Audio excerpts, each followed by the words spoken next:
ഒരു കാര്യം കൂടെ പറയാം, വളരെ സ്ട്രോങ് ഒപ്പീനിയനിൽ ഞാൻ പറയാം. മുസ്ലിം ലീഗ് തന്നെ വോട്ട് സിമ്പിളാണ്. ഒരു മതസംഘടനക്കുമല്ല വോട്ട്. ഇത് വെറുതെ ഒരു വോട്ട് ബാങ്കിനെ നമ്മൾ സൃഷ്ടിക്കണം. ഏത് ഇവരുടെ അടുത്ത് വോട്ടുണ്ടെന്ന് പറഞ്ഞിട്ട് നമ്മൾ സൃഷ്ടിക്കണം. അതായത് NSSൻ്റെ വോട്ട് ബാങ്ക് മാതിരിയാണ്. അതായത് വോട്ട് ബാങ്ക് ഒക്കെ സുകുമാരൻ നായരുടെ കയ്യിലാണ് ഇതൊക്കെ ഇരിക്കുന്നതെന്ന് മറ്റുള്ളവർ പോയി പറയും. സുകുമാരൻ നായരുടെ അടുത്തും വോട്ടില്ല, വെള്ളാപ്പള്ളിയുടെ അടുത്തും വോട്ടില്ല, ഞങ്ങളുടെ മതസംഘടനകളിലും വോട്ടില്ല, ആരുടെ അടുത്തും വോട്ടില്ല, എൻ്റെ അടുത്തും വോട്ടില്ല. നിങ്ങൾ ഒറ്റ ചോദ്യമാണ്, നിങ്ങൾ വോട്ട് ചെയ്യുന്ന ഏതെങ്കിലും മതസംഘടന പറഞ്ഞിട്ടാണോ? അല്ല. പ്രശാന്ത് വന്നോ, ഞങ്ങളുടെ മെഡിക്കൽ കോളേജിൽ വന്നോ, ഒരു 500-1000 പെൺകുട്ടികളെ ഞാൻ ഓൾറെഡി ഒരിക്കൽ എടുത്താണ്, ഓർമ്മ ഉണ്ടാവും. വയസ്സിൻ്റെ കാര്യത്തിൽ അന്ന് നമ്മളെ എഴുതി കൊടുത്തതിൽ ഇതും പെട്ടു.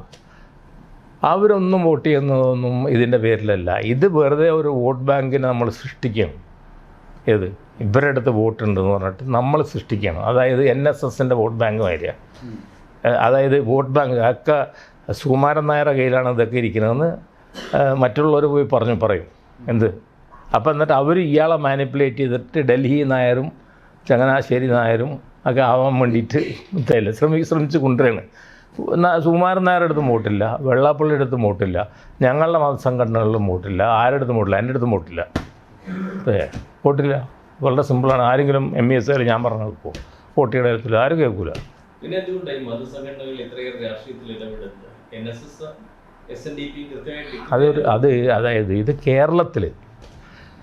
കേരളത്തിലെ വോട്ടിംഗ് പെർസെൻറ്റേജിൻ്റെ പ്രോബ്ലമാണത്. ആക്ച്വലി ഈ കേരളത്തിൽ നമ്മൾ വിമോചന സമരകാലത്ത് നമ്മൾ നോക്കണം, എൻ്റെ ഓർമ്മ വെച്ച് പറയാം, 35% വോട്ട് കമ്മ്യൂണിസ്റ്റ് പാർട്ടിക്ക്, 36% വോട്ട് കോൺഗ്രസിനാണ്. ഇതിൽ വലിയ ഡിഫറൻസ് വരുന്നില്ല. ഈ 1%, 2% അങ്ങോട്ടും ഇങ്ങോട്ടും ന്യൂട്രലായിട്ട് നിൽക്കുന്നവർ വോട്ട് ചെയ്യണം. അപ്പോൾ എവറി വോട്ട് കൗണ്ട്സ്. അതുകൊണ്ടാണ് ഇവരെ മാത്രമല്ലല്ലോ പ്രീണിപ്പിക്കുന്നത്. Congress S, NCP, Kerala Congress B, ഇതിനെ വ്രണിപ്പിക്കണ്ടല്ലോ. പിന്നെ എന്തിനാ കമ്മ്യൂണിസ്റ്റ് പാർട്ടി മാതിരി അല്ലെങ്കിൽ നമ്മുടെ കോൺഗ്രസ്സുമായിട്ട് വലിയൊരു സംഘടന എന്തിനാ ഇവരെ പുറത്ത് നടക്കുന്നു? അത് നടക്കാതിരുന്നതിനെ കൊണ്ടാണ് രാജസ്ഥാൻ തോറ്റതെന്നാണല്ലോ പറയുന്നത്. അറിയാലോ, അവിടെ കൊച്ചു പാർട്ടികളുണ്ട്. അതേസമയം യോഗി ആദിത്യനാഥ് എല്ലാ കൊച്ചു പാർട്ടികളെയും എടുത്തു. അതായത് നമ്മുടെ കുശ്വാഹ, അല്ലെങ്കിൽ നമ്മുടെ എന്താണ് പറയുക, അത് ബോട്ട്മൻ, അത് നിശാം പാർട്ടി, അവരെല്ലാവരും അനുപ്രിയ പട്ടേലിൻ്റെ കുർമി പാർട്ടി, അതെല്ലാം അവരെടുത്തിട്ടുണ്ട്. എന്ന് വെച്ചാൽ ചെറിയൊരു മാർജിനിൽ പോകുന്ന സീറ്റുകളുണ്ട്. ആ സീറ്റുകൾ അതേമാതിരിയാണ് ഈ മതസംഘടനകളുടെ. അവർ തന്നെ അവരല്ല, കുറേ ആൾക്കാർ പബ്ലിസിറ്റി ഉണ്ടാക്കും. ഇത് ഇയാൾ വിചാരിച്ചാലേ നടക്കുകയുള്ളൂ, ഇയാളാണ് അതൊക്കെ തീരുമാനിക്കുന്നത്. അയാളെ പോയിട്ട് ഇവർ പോയി കാണും, എന്നിട്ട് എൻ്റെ പേര് പറയും. അൺഫോർച്ചുനേറ്റ്ലി കമ്മ്യൂണിസ്റ്റ് പാർട്ടി അതിൽ പോയി വീണിക്കണത്. പണ്ട് കമ്മ്യൂണിസ്റ്റ് പാർട്ടി വീണിട്ടുണ്ട് ഇപ്പോൾ, ഇല്ലേ? അവരും പോയി വീണിട്ടുണ്ട് ഇപ്പോൾ. എന്തോ ഉണ്ടെന്ന് ഞാൻ പറഞ്ഞിട്ട് അത് ഭയങ്കര തെറ്റാണ്. ഞാൻ ഒരു കാര്യം കൂടെ പറയാം, വളരെ സ്ട്രോങ് ഒപ്പീനിയനിൽ ഞാൻ പറയാം. മുസ്ലിം ലീഗ് തന്നെ വോട്ട് സിമ്പിളാണ്. ഒരു മതസംഘടനക്കുമല്ല വോട്ട്.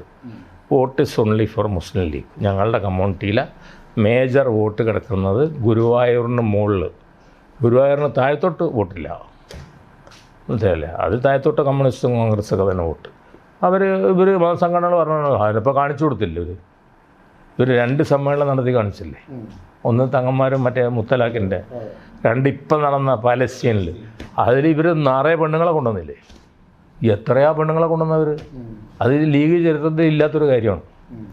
ഇത്രയധികം സ്ത്രീകളെ, ഞാൻ പെണ്ണെന്ന് പറഞ്ഞുകൊണ്ട് കുഴപ്പമില്ല, ഞാൻ ദ്രാവിഡ ഫിലോസഫിയുടെ ആളാണ്, ഞാൻ ഒരു പെരിയാറിസ്റ്റാണ്. അതുകൊണ്ട് ഞാൻ പിന്നെ അങ്ങനെയൊക്കെ പറയും. ശരിക്കും സ്ത്രീകളെ കൊണ്ടുവന്നത് സമസ്തയെ പഠിപ്പിക്കാനാണോ? അല്ല, അവർക്കൊരു പ്രോബ്ലം ഉണ്ട്. അപ്പോൾ ഒരു വലിയൊരു പ്രശ്നം വെച്ചാൽ നല്ല എഡ്യൂക്കേറ്റഡ് ആയിട്ടുള്ള വലിയൊരു group of Muslim girls are coming out.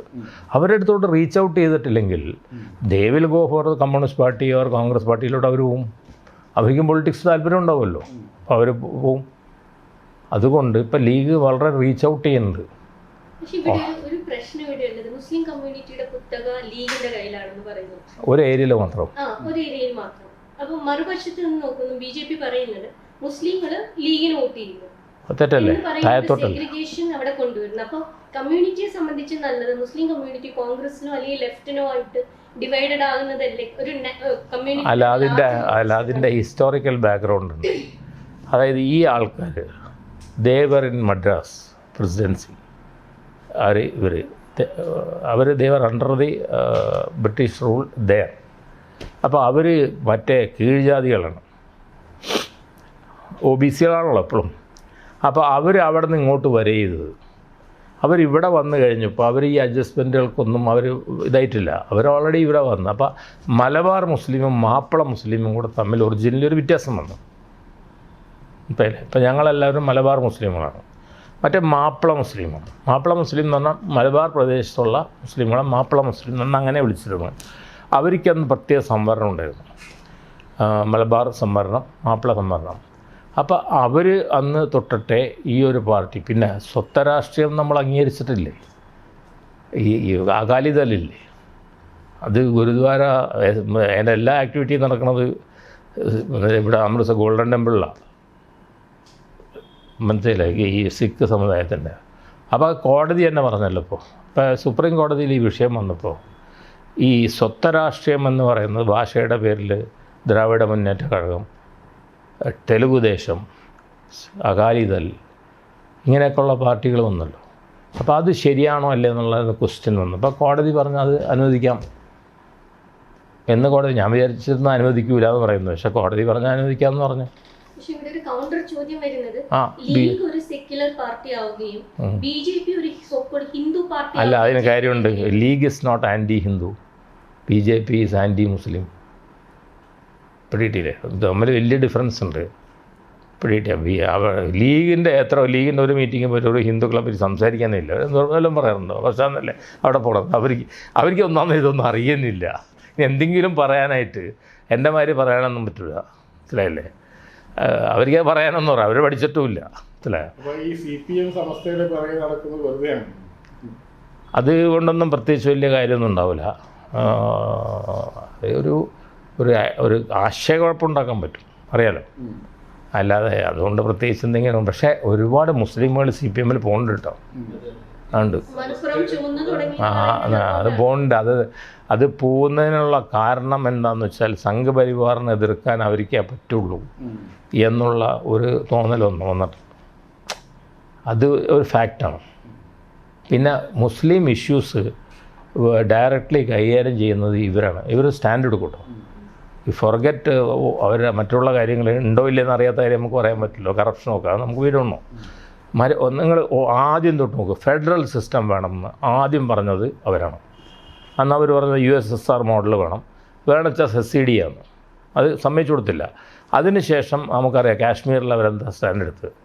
അങ്ങനെ ഓരോ നിങ്ങൾ അയോധ്യയിൽ അവരെന്താ സ്റ്റാൻഡ് എടുത്തത്. അവർ സംവരണത്തിൻ്റെ കാര്യത്തിൽ അവർ ബാക്ക് ട്രാക്ക് ചെയ്ത് ആദ്യം അവർ മറ്റേ സംവരണം ഇരുന്നല്ലോ, സാമ്പത്തിക സംവരണം, അതൊക്കെ അവർ മാറ്റി. വെസ്റ്റ് ബംഗാളിലും ഇവിടെയൊക്കെ മാറ്റിയല്ലോ അവർ. ആണ് സംവരണം ഉണ്ടെന്ന് തന്നെ. അപ്പോൾ നമ്മൾ പറയുമ്പോൾ പറയും അവർ സാമ്പത്തിക സംവരണം. കേരളത്തിൽ 57 വിട്ടിട്ട് മറ്റേ സംവരണമില്ലേ? കേരളത്തിൽ മറ്റേ സംവരണമാണല്ലോ. ഇവരെ അബോളിഷൊന്നും ചെയ്തില്ലല്ലോ. അങ്ങനെ ഞാനിവരെ പഠിച്ചു. പാലസ്തീൻ ഇഷ്യൂ, അറബ് ഇഷ്യൂ, അങ്ങനെ ഉള്ള ഇഷ്യൂസിലൊക്കെ ഇവർക്കൊരു സ്റ്റാൻഡുണ്ട്. ഇവർ സ്റ്റഡീഡാണ്. സോ ഭയങ്കര സ്റ്റഡീഡാണ് അവർ പഠിച്ച് അവർ ക്ലാസ് എടുക്കുന്നു, പഠിപ്പിക്കുന്നു, മനസ്സിലായില്ലേ? ഞാൻ പറഞ്ഞു അത് അവസാനം ഞങ്ങളെ കൂടെ ഒച്ചവിളിയൊക്കെ ഉണ്ടാക്കിയ അവസാനം